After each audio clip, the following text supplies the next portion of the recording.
Bismillahirrahmanirrahim. Assalamualaikum warahmatullahi wabarakatuh.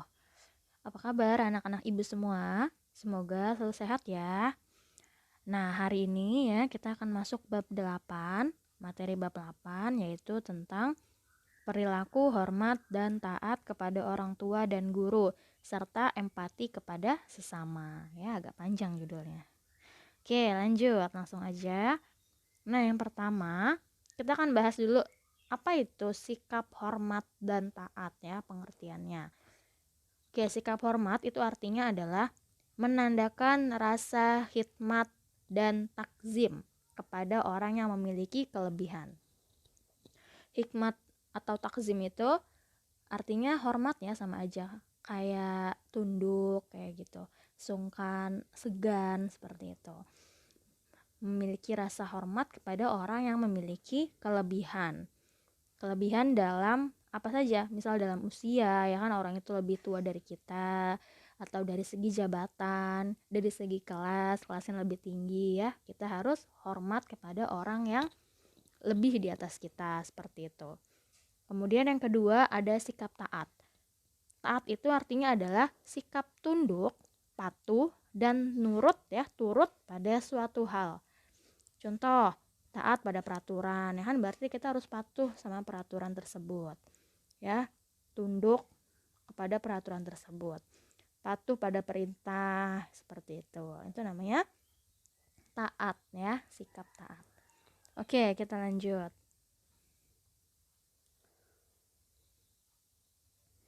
Nah, berikutnya kita bahas tentang hormat dan taat kepada orang tua ya.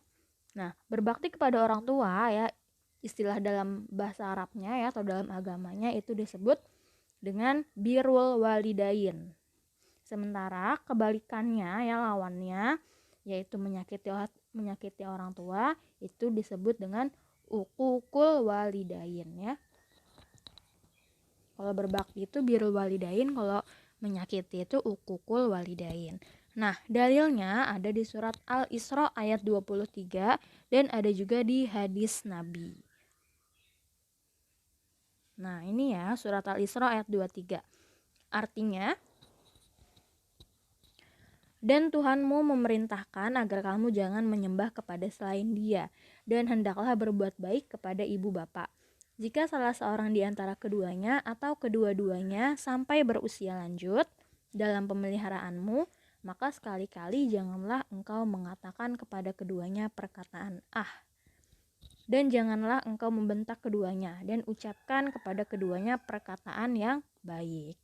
Ini adalah terjemahan dari surat Al-Isra ayat 23 ya, tentang perintah berbakti kepada orang tua.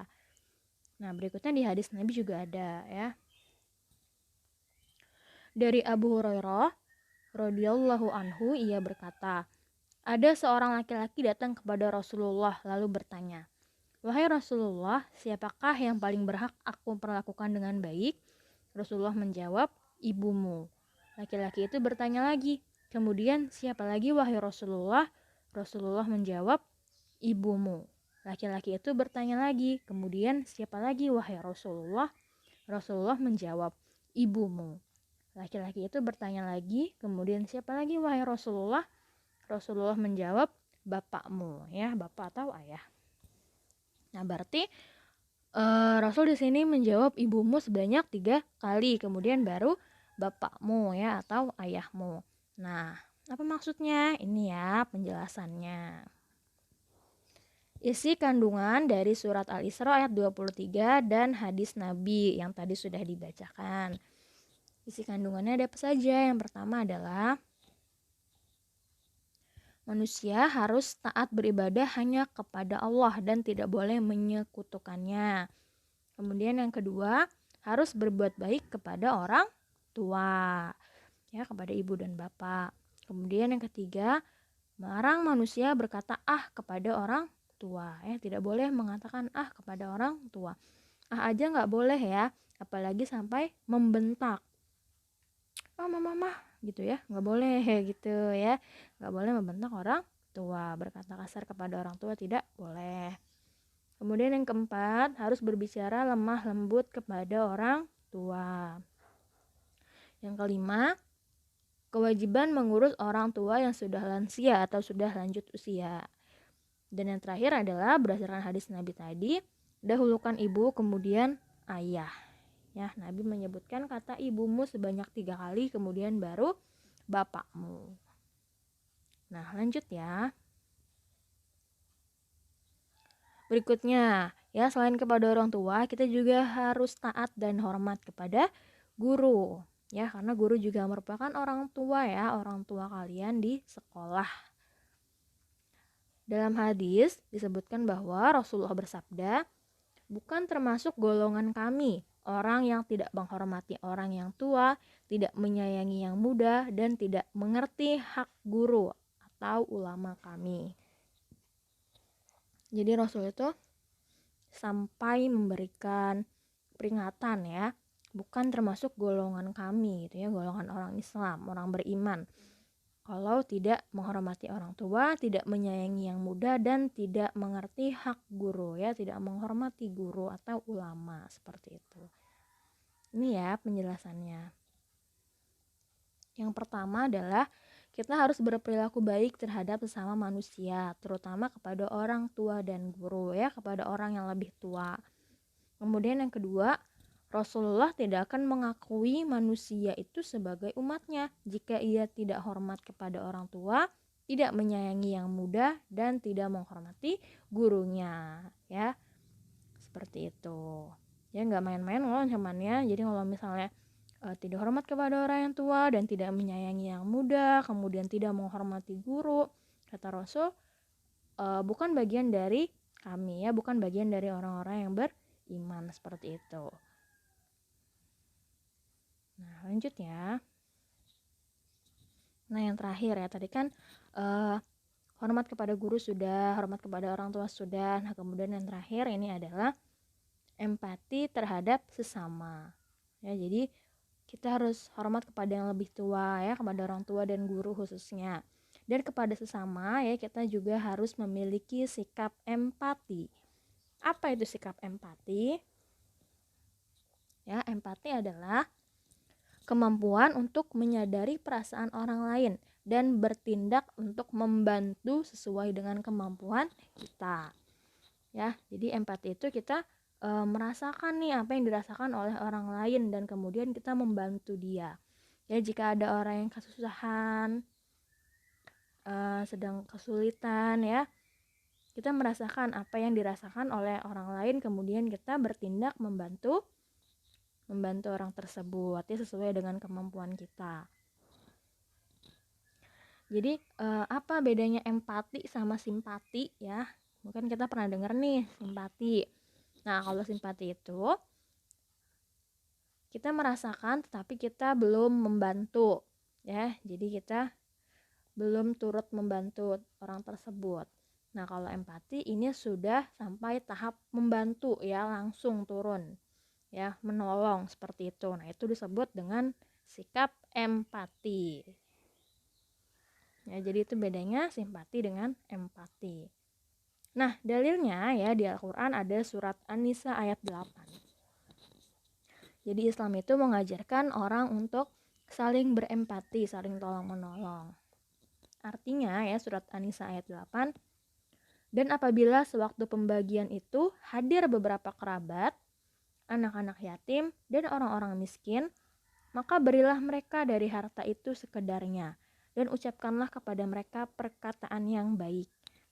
Ya, jadi ini konteksnya ketika sedang pembagian sedekah gitu ya, pembagian zakat atau sedekah.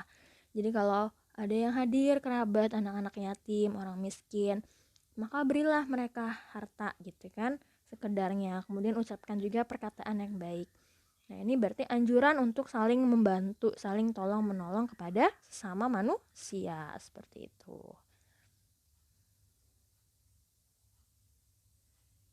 Nah, lanjut. Contoh sikap empati dalam kehidupan sehari-hari. Contohnya apa nih? Simpel-simpel ya. Yang pertama, menjenguk teman yang sakit. Nah, ini juga contoh sikap empati. Ya kan, memberikan dukungan, kemudian langsung jenguk rumahnya, kayak gitu. Kan bawain buah tangan kayak gitu kan lebih bagus, menjenguk teman yang sakit. Kemudian yang kedua, memberikan sedekah atau zakat. Ya, sesuai dengan tadi dari surat An-Nisa ayat 8, memberikan sedekah ya kepada orang yang membutuhkan, ya kepada membantu orang yang membutuhkan, seperti itu juga termasuk ke dalam contoh sikap empati dalam kehidupan sehari-hari. Nah, kemudian ada lagi contohnya menolong orang yang terkena musibah. Ya, seperti sekarang ya, sedang banyak musibah ya di Indonesia khususnya. Boleh tuh galang dana gitu kan, buat bantu-bantuin, atau pakaian bekas, makanan, seperti itu untuk saudara-saudara kita yang terkena musibah. Nah, lanjut. Terakhir nih. Nah, yang terakhir ada hikmah sikap empati. Apa aja hikmahnya dari kita memiliki sikap empati ya, hikmah atau manfaatnya? Yang pertama adalah menumbuhkan rasa kasih sayang dan tali persaudaraan. Ya, tali persaudaraan sebagai sesama manusia ya, apalagi sebagai sesama muslim ya kan, dianjurkan untuk saling tolong menolong. Kemudian yang kedua, meringankan beban orang lain. Kemudian yang ketiga, kita jadi memiliki banyak teman. Ya, dari saling berbagi itu kita bisa sharing ya kan, bisa punya teman baru. Kemudian yang keempat, peka terhadap penderitaan orang lain. Ini mengasah hati kita ya untuk lebih peka terhadap lingkungan sekitar.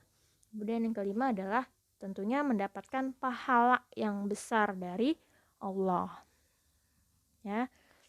Karena yang menganjurkan tolong menolong itu adalah Allah ya, perintah langsung dari Allah ada di Al-Qur'an.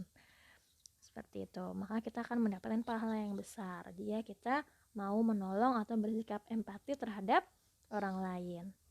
Oke, selesai. Nah, cukup sekian materi untuk hari ini. Jika ada pertanyaan nanti bisa tanyakan di classroom. Ya, habis ini kita kembali lagi ke classroom. Baik, assalamualaikum warahmatullahi wabarakatuh.